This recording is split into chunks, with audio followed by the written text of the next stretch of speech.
Hello, everyone. Welcome to Steven Shinder Reviews in video form. If you've been following the channel, you might already know that last month I did Planet of the April, recapping slash reviewing each of the Planet of the Apes films that had come out previously, sort of in the lead up to this new one, Kingdom of the Planet of the Apes. So I'm going to talk about this new one, but in non spoiler thoughts, because I want to be sure that enough people have seen it before I actually do start talking about spoilers at some point. It might not be for a while, but I just want to get out there like surface level, like general non spoiler thoughts and feelings about this film. So, first off, I loved it. It was great. I was expecting it to be good, but maybe not as good as the Caesar trilogy. And I do see that some people are considering it being like maybe just below that whole trilogy, or some people think that Dawn is the best of that trilogy and they put the Kingdom below that, or maybe below Dawn and War, but above Rise. But people seem to be generally enjoying it. And like I've said, War for the Planet of the Apes is my favorite of not just that trilogy, but of all of the Planet of the Apes films. And this one, I really was questioning whether it might be my new favorite because it has a 2.5 hour runtime. I think specifically 2 hours 25 minutes, but I never felt like it was dragging. I was so invested in the world building, in rediscovering this planet through the eyes of the new characters here, because this very much is sort of a reset, redefining the status quo of what the world is like in Planet of the Apes now. This takes place many generations after the Caesar trilogy, so it's still in that same continuity. I saw stuff in the lead up saying it's 300 years after. There wasn't any specific text or dialogue in the movie that said that, so I don't know, maybe they didn't want to lock that in too much within the film itself, but for all intents and purposes, I'm assuming that they're still sticking with like the 300 years later thing. And the world really does feel different, but also some things haven't progressed too much. The language of the apes, how they speak English, is not as current as, say, it doesn't feel as modern as how the apes speak in the 1968 film or even the 2001 film. It feels like still a natural progression from how things were in the Caesar trilogy. And it's fascinating because you get to see what the ape cultures are like at this point. And there is a division because lots of knowledge has been lost. Humans were the ones who were very tech savvy, but here, the apes are pretty much dominant across the world from the looks of it, and they are not into the type of technology that we have. They're very, their civilization is very much closer to nature comparatively, and so knowledge gets lost. I might as well just show the poster I got from Wednesday opening night. Yeah, it's a really nice poster. So I could put that down now. But yeah, like I said, this does acknowledge the Caesar trilogy. I remember in the lead up to this film, I think around the time when there were rumblings that there would be another Planet of the Apes film, because it's been 7 years since War for the Planet of the Apes came out, and that's the longest amount of time I've had to wait for a Planet of the Apes film. I know there are probably some people out there who will say, "Oh, Steven, you sweet summer child, you didn't have to wait a decade between the 2001 film and Rise, or almost 30 years between the Pentology and the 2001 film." But yeah, like I became a Planet of the Apes fan pretty much circa 2010, and then only had to wait a year for Rise, and then 3 years in between films. And I feel that the wait for this one was very much worth it. And yeah, when it was in development, I felt pretty certain that they would keep it within the same continuity as the Caesar trilogy. And they did. They do a great job of honoring that legacy. It's interesting because the Caesar trilogy, it takes place in a continuity that's very separate from the classic pentology, but it still honors those films. Like you watch those films, and it's very clear that that trilogy, the people who worked on it were really into those older films or took some cues from them and little Easter eggs here and there. So it's fascinating how this new one, Kingdom of the Planet of the Apes, is kind of giving the Caesar trilogy of the 2010s that sort of treatment, except it's in continuity. uh, this is very much the fourth film of that timeline, but like I said, it's a new time period, and some knowledge of Caesar has been lost or mixed up amongst the apes. So that's why there's division. Some people think that Caesar would want this or he wouldn't do that.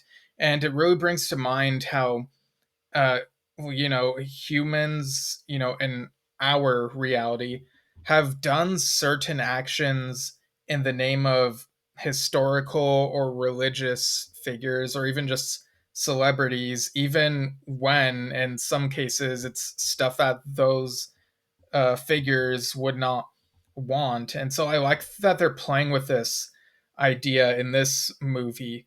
It's something that's kind of perhaps hinted at in Battle for the Planet of the Apes, which, again, you go back to those films, there's a debate among fans about whether it's a new timeline gets created within those five films or if it's a circular thing. And those who believe in the circular thing, there are even comics that feed into it, believe that the knowledge of, the Roddy McDowell Caesar and what he stood for got mixed up. The sacred scrolls got became unreliable and whatnot, and so same history, but knowledge got reinterpreted over time so that the status quo in the future would be different. And so, even though there's no time travel in this to worry about, there is that whole thing of, Andy Serkis's Caesar. It's very much that Caesar. Um, there are allusions to that, but some people don't know the complete story because of some knowledge that has been lost or mixed up over the years. And I really love these new characters. Noah is the main chimp, and he has a couple of friends. I think their names are Suna and Anaya. Some really interesting names, and you get to learn the culture of his village and like stuff pertaining to birds and what all this means, what that means. And you also see like another faction of apes led by this guy who calls himself Proximus Caesar. And you also get once again another benevolent orangutan. It's amazing how like uh, we're so used to Dr. Zaius being the antagonist, but you get some good natured orangutans like Maurice in the aforementioned trilogy, and now Raka, who, and again, like the orangutans tend to look the most convincing or impressive looking. Even I would say Paul Giamatti's orangutan character in the 2001 film, like the technology has really come a long way. But yeah, Raka is an interesting mentor character, relaying some of the knowledge that he knows of the past. That's in the trailer. It's not a spoiler. And of course, you have the human character. This, she's, if they're trying to figure out what she's all about, so there's mystery there. And you do get to see, what apes are like, what humans are like at this point in the timeline.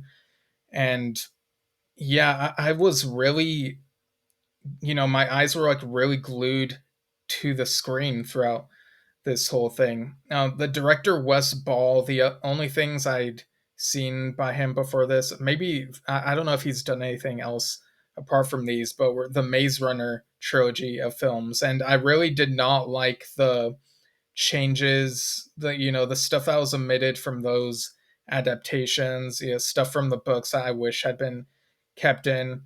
But I don't know who's really to blame for that, but for this movie, it's not an Kingdom is not an adaptation of a particular book. Obviously the franchise is derived from the novel by Pierre Boulle, but if anything, the 1968 film is what's more like that type of story, whereas Kingdom of the Planet of the Apes is telling a different type of story. So there's more freedom there. And I think I could see some similar cinematography here and there. And I think the team behind this really did a great job with this film.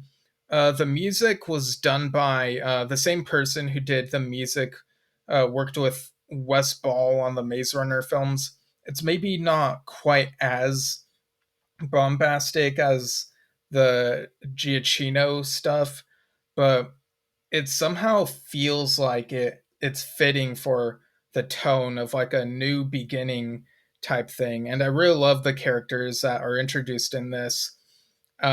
Without spoiling anything, I can see something toward the end, people might roll their eyes at, but I really love what this sets up for this new era in this particular Planet of the Apes timeline. So yeah, this might be my second favorite behind War for the Planet of the Apes. That's how I'm feeling right now. So it's like right now it feels like a 9.5 out of 10. And again, I don't know if my ranking will change slightly over time. I just saw the film last night and I'm really impressed with it, really happy with it. I'll honestly be surprised if there's anything else that comes out this year that I enjoy more than Kingdom of the Planet of the Apes.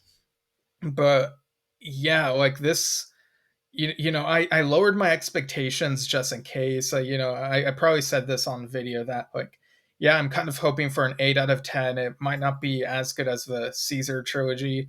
And even tempering my expectations, perhaps like a 5% chance, that it might be a 7 out of 10, something like that. But this ranks really high for me. I think they did a great job with this. The franchise is in good hands. They care about the previous films and also moving forward. Yeah, I'm really excited for the next one, and I really do hope there is a next one, and I'm sure we'll probably have to wait 3 years, probably similar to what the time difference was between each entry in the Caesar trilogy. But if they take the whatever time they need, as long as we get something great like this. So yeah, like go see Kingdom of the Planet of the Apes. I'm really curious like how it plays for people who have not seen the Caesar trilogy. Like if they hear these little things that happened from that trilogy, because there is like a spoiler for like something that happens in that trilogy, but there are also like little references here and there that are a bit more vague. But if you've seen those movies, it's like like what's up. Um, yeah, and there were maybe a couple Easter eggs off the top of I'm not gonna say what they are, but uh, tiny Easter eggs for calling back to the 1968 film. They're just like little details here, and I think one particular line that harkens back to Battle for the Planet of the Apes. So yeah, this is very much another solid entry in the franchise. Go see it. I'm excited to, you know, keep on talking about it whenever I get the chance to. Again, whether that be on the channel or with other people I know who've seen it or when they see it. And, whatever the next step in the franchise may be, let's hope we get more of these. I'm just so damn happy. So, Yeah, that's it for me. I'm Steven Schinder, and see you all next time.